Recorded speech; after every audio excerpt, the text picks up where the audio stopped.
बिस्मिल्लाहिर्रहमानिर्रहीम।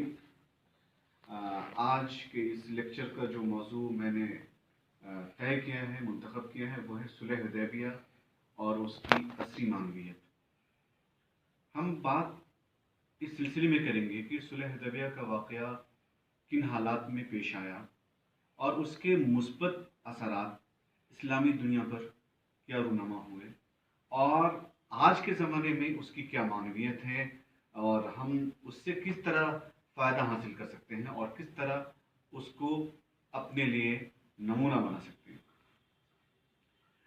आप सब इस हकीकत से, इस तारीख़ से अच्छी तरह वाकिफ़ हैं कि नबी अलैहिस्सलाम तकरीबन 1500 सहाबा के साथ उम्रा के इरादे से मक्का की तरफ रवाना हुए और मकाम हुदैबिया पर जब आपने क़याम किया तो कुफ़ार मक्का के मुख्तलिफ़ कासिदों से आपकी गुफ्तगू हुई और बिल आखिर सुहैल इब्न अम्र जो कासिद बनकर आया था कुफ़ार मक्का की तरफ से, उससे कुछ चीज़ों पर सुलह हुई और उसमें ये था कि 10 साल आपस में कोई जंग नहीं होगी, इस साल आप उम्रा नहीं करेंगे और अगले साल आप उम्रा करेंगे और 3 दिन के लिए हम मक्का को आपके लिए खाली कर देंगे। हथियार के नाम पर सिर्फ आपके पास तलवार होगी जो में आने में होगी और मुसलमानों में से कोई काफिर होकर काफिरों के पास आए उसे वापस नहीं किया जाएगा और काफिरों में से कोई शख्स मुसलमान होकर मुसलमानों के पास आए उसे वापस किया जाएगा। तो ये सब चीज़ें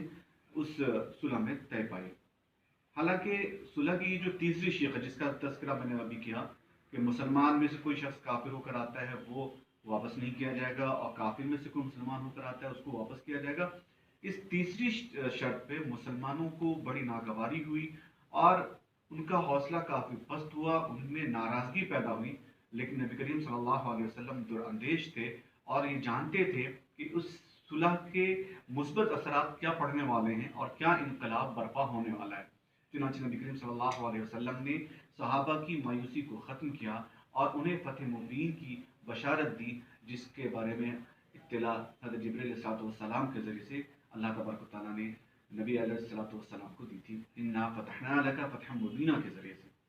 मैं यहाँ पर बुनियादी तौर पर यह बताना चाहूँगा कि इस सुलह के जो मुस्बत असरात हुए, 3 असरों का मैं तज़किरा करूँगा। पहला जो मुस्बत असर हुआ ये कि मक्का के काफिरों के लिए बगैर किसी खौफ के मदीना आना आसान हुआ। जब उन्होंने मदीना आना शुरू किया तो करीब से मुसलमानों के हालात का मुशाहदा किया, नबी करीम सल्लल्लाहु अलैहि वसल्लम के अखलाक का तजज़िया किया और इस नतीजे पर पहुँचे कि इस्लाम जो है वो दीन हक़ है और इस तरह बहुत सारे लोगों के दिलों में इस्लाम के तई एक मुस्बत गोशा पैदा हुआ और वो इस्लाम की तरफ माइल हुए।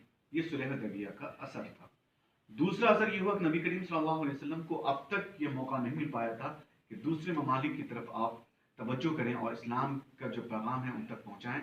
जब आपको जंग से एक तरह का इत्मीनान हो गया कि अब जंग नहीं होगी तो आपने मुख्तलिफ ममालिक के सरबराहों को दावती खतूत भेजे और उन दावती खतूत का फ़ायदा ये हुआ कि उन ममालिक में इस्लाम के बारे में लोगों के मालूमात में इजाफा हुआ। लोग जानने लगे कि इस्लाम भी कोई मज़हब है और इस्लाम की तालीमात की तरफ उनका मैदान बढ़ने लगा। ये भी फ़ायदा है सुलह हुदैबिया का जिसको मुसलमानों ने अपने लिए शिकस्त तस्वुर किया था। और तीसरा फ़ायदा ये हुआ कि इसी सुलह हुदैबिया के नतीजे में फ़तह मक्का का अज़ीम शान वाक़या पेश आया और ये कहा जाता है कि सुलह हुदैबिया तक जितने लोगों ने इस्लाम कबूल नहीं किया था, सुलह हुदैबिया से लेकर फ़तह मक्का तक उससे ज़्यादा लोगों ने इस्लाम कबूल किया। ये सब मुस्बत असरात हैं सुलह हुदैबिया के।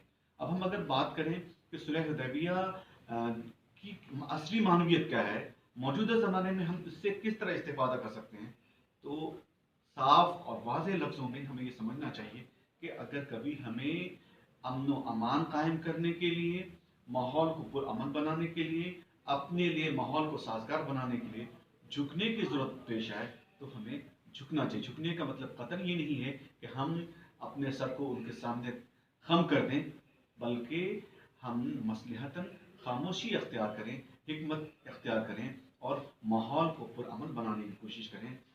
अगर हम ये अक़दाम उठाते हैं और सुलह को अपने लिए नज़ीर बनाते हैं, नमूना बनाते हैं, तो انشاءاللہ فتح اور کامرانی ہمیشہ ہمارا قدم چومے گی۔